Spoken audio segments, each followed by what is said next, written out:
It's 8 o'clock and time for your latest news. Now, veteran broadcaster Xolani Gwala has passed away in the early hours of this morning after a long battle with cancer.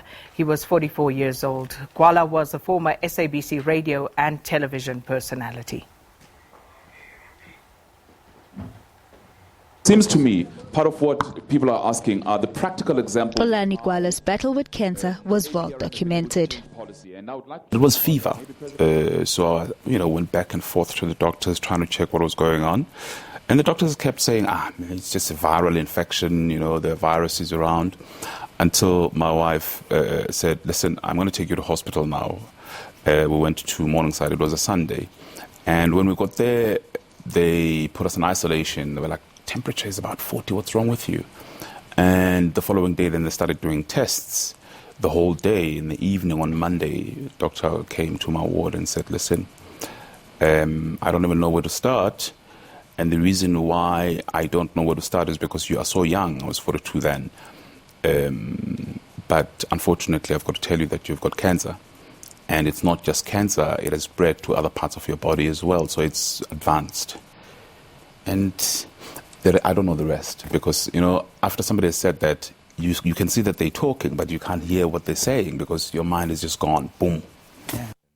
He was soon introduced to one of the country's best oncologists who explained how severe his diagnosis was. So stage 4 cancer basically means that you've got cancer that's spread beyond the original site.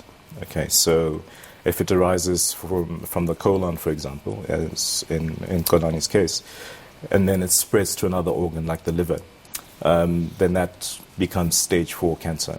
Okay? And the reason that's important is it speaks to things like prognosis and treatment and helps us kind of guide the patient in terms of what we can do and what we can offer. Shortly, Gwala began with the painful treatment.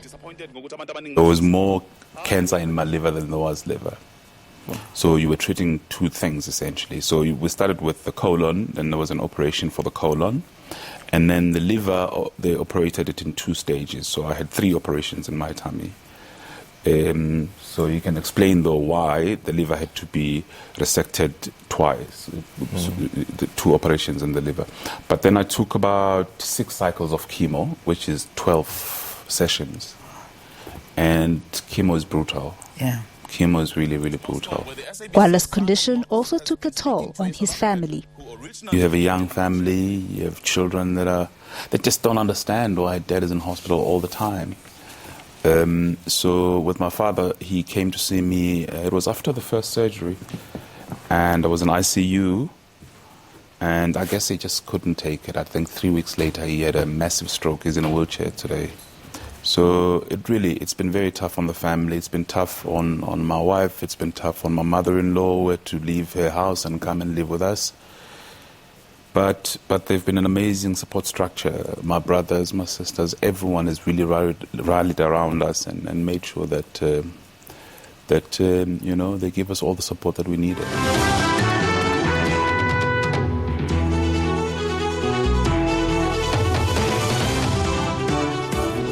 Good evening and welcome to the news at 8. Gwala earned the respect of audiences and newsmakers across the continent, both in radio and television.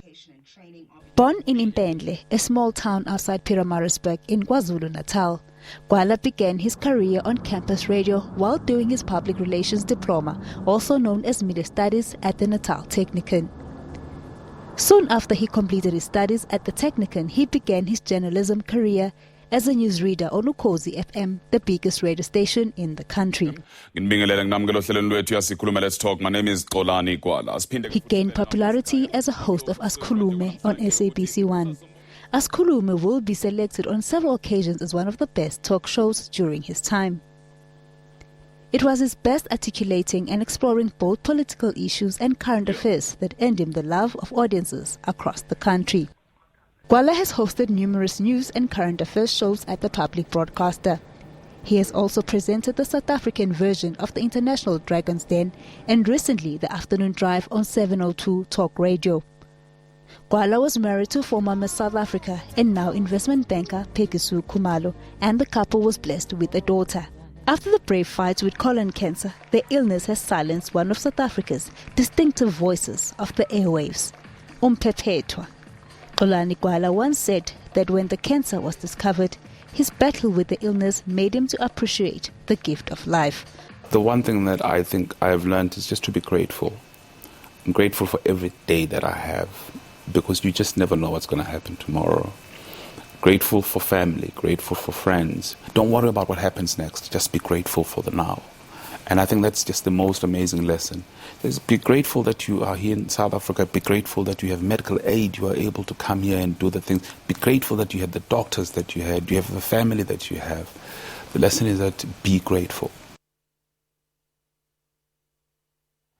Rest in peace, Xolani Gwala.